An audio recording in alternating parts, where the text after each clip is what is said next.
Magandang araw po. Ito po ay isang pangkahalatang mensahe para sa collective. Hindi lahat ay para sa iyo. Kadamhin mo lamang kung ano ang tumutugma sa iyong puso. Kung narito ka ngayon, maaring ito na ang mensaheng isinugo sa iyo ng universe.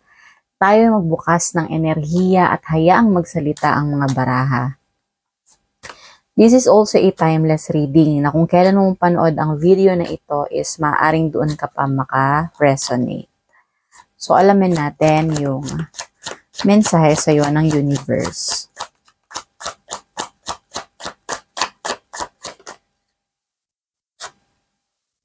The Chariot. Okay.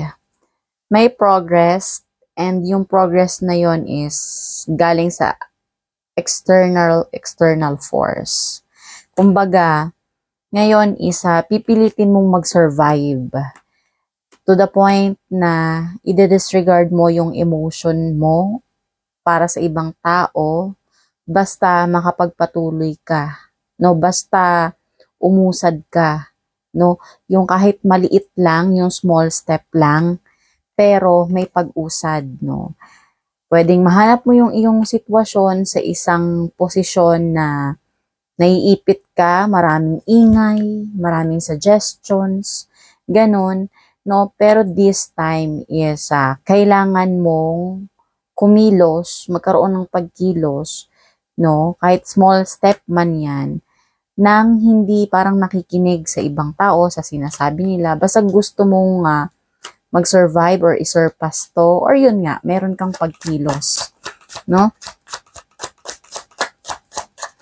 Gusto mo siyang simulan, regardless kung maraming nagsasuggest, against yan sa kagustuhan mo, or against sa kagustuhan nila.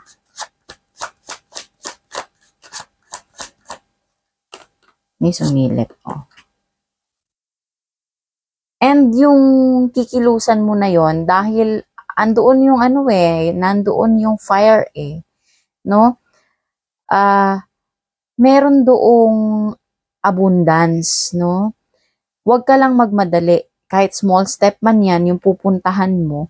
Pero nandito, puro major arcana ha. First two cards mo is the Chariot, Empress card, no? Kaya mo siguro siya kikilusan kasi alam mo na merong potential yun, no? Yung mga plano mo na yun, no? And pwedeng yung challenges dito is ikaw lang yung nakakakita ng potential na yun. Pero kahit na ikaw lang yung nakakakita ng potential na yun, is still, meron kang chance, nakakita ka ng chance, no? Nagtitiwala ka doon sa potential na yun, doon sa plano mo na yun, kaya mo siya kailangang kilusan or kikilusan mo siya, no? Andito may accomplishment, may growth, no? Alam mo na potential yun yung plano mo na yun. No? Pwedeng career yon, ganun, business, opportunity, job.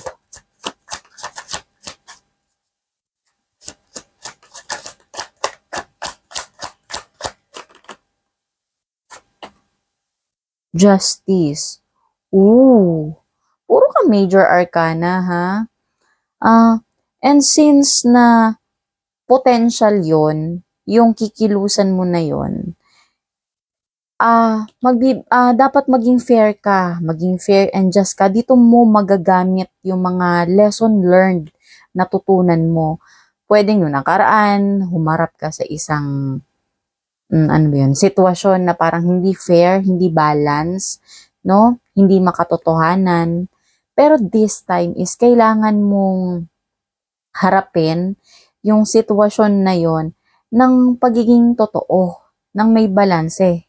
No, nandoon yung katotohanan and fair enough sa sarili mo and doon sa mga taong nasa paligid mo, no? Dapat maging yung malinis yung konsensya mo, yung mga ginagawa mo, ganun, no? Sa pagkilos na yon, no? Maging fair and just ka doon sa kikilusan mo, no? Yung paparating na energy na yun sa'yo, aside sa alam mo na nga potential siya and yun nga, kailangan maging makatotohanan ka, walang halong bulakbol, hindi illegal, no? Yun, dahil para nakikita ko naman nga dito na ma-apply mo na dito yung mga lessons learned mo na natutunan mo na. Ganon, no? Oo. Teka, hindi pa ako nakakapagtanong nga, so wala yun.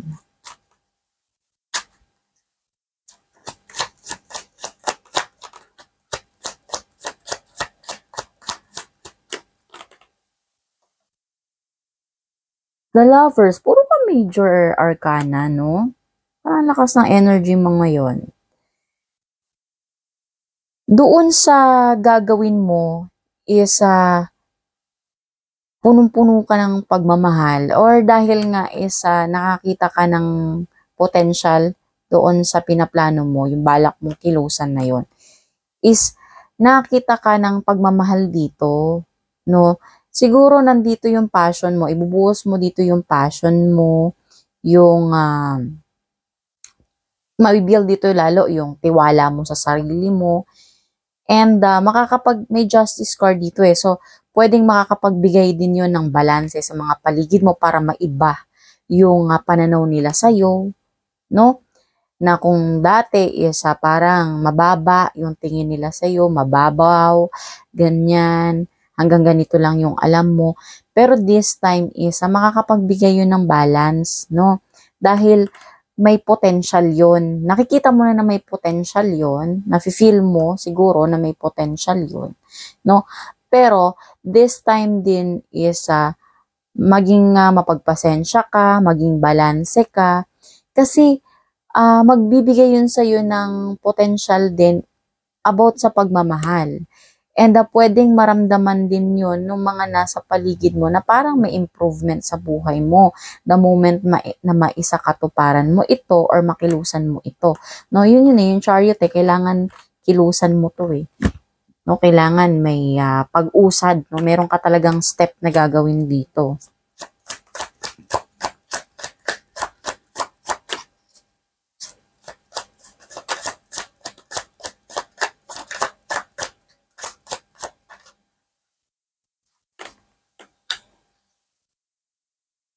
Okay. So, iwan mo na kung nagda-doubt ka, iwan mo na yung mga nakaraan mo na hindi maganda. Kasi pwedeng yun pa yung maging balakid eh. No?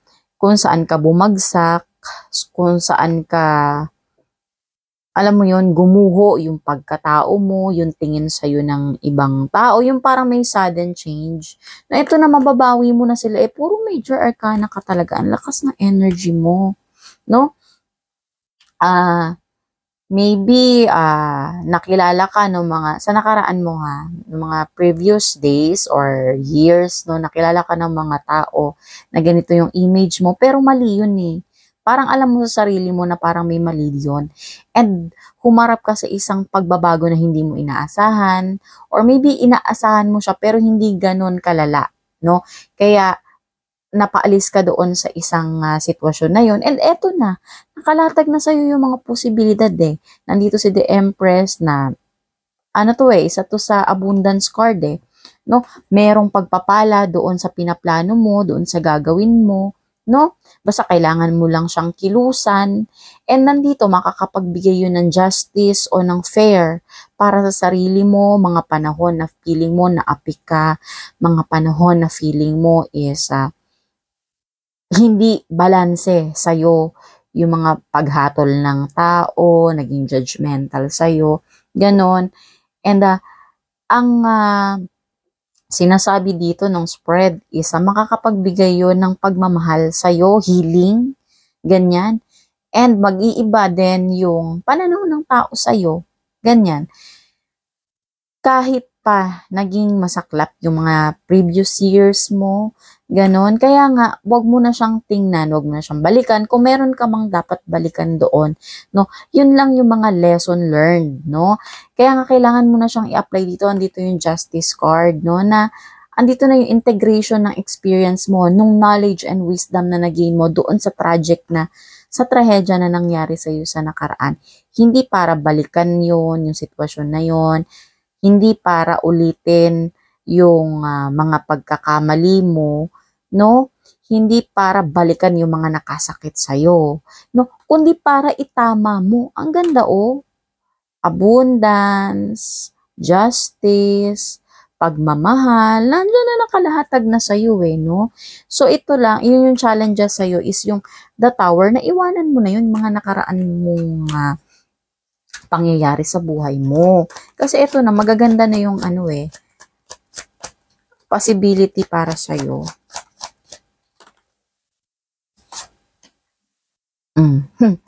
Sabi na eh. The tower, ito yun sila eh, dalawa oh. And the Six of Swords. No, kailangan mo talagang lumisan doon sa nakaraan mo, which is nakaraan na eh. No, ito na yung mga magagandang posibilidad sa iyo available. No, kailangan mo siyang iwanan ng kalmado. No, every time na lumilingon ka doon sa nakaraan mo is huwag kang maging tensyonado na nakakagigil, nakakagalit, nakapanghinayang, kung sino-sino yung sinisisi mo or pwedeng sarili mo, isinisisi mo. No? Every time na dumampi sa iyong isip yung mga nakaraan na hindi maganda, no? Kasabay nun yung mga taong nagpahirap doon sa sitwasyon mo na ngayon. No? Sinasabi dito ng card na maging kalmado ka. Gano'n, no? Na palagi mong isaalang-alang yung iyong emosyon. No? Na, eto, i-remind mo yung sarili mo na, eto, galit na naman ako every time na alala ko yung nangyari sa akin. No? Pero, eto na, nararamdaman ko na kailangan mangyari yun. No? Kasi, para lumabas yung totoong ako. No? Basta ang sinasabi dito ng Six of Swords is, pakalmahin mo lagi yung iyong isip. Every time na mataas or mataas yung emotion no sa pagbalik mo sa nakaraan sa trahedyang nangyari no, iwanan mo yon ng dahan-dahan, ng may pasasalamat, ng pagiging mahinahon no. Yun yung sinasabi ng cards.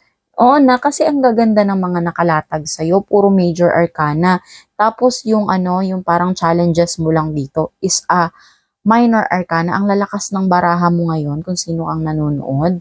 No? So, congratulations sa'yo. Kasi may hustisya na matatanggap ka, may abundance, may pagmamahal, and kailangan may pagkilos or determinado ka naman na kilusan ito or magkaroon ng aksyon. No? So, yun yung message mo na paparating na kailangan mong marinig. No? So, ito ay isang gabay lamang, no? Pwedeng mabago ito, reminder lang na energy is fluid. No, pwedeng mabago yung reading, depende yan sa intention mo. Kaya napakahalaga ng intention, no? Lagi kang nagdadasal, no? Na mapasayo yung mga posibilidad, yung mga magagandang posibilidad, mga pabor, no? Na ilatag ka doon sa mabuting intention, hindi doon sa nakaraan mo, sa trauma mo, no? Yun. Paalala na ito'y isang gabay lamang, ikaw pa rin ang may hawak ng iyong kapalaran. So, maraming salamat, mag-iingat palagi, and bye!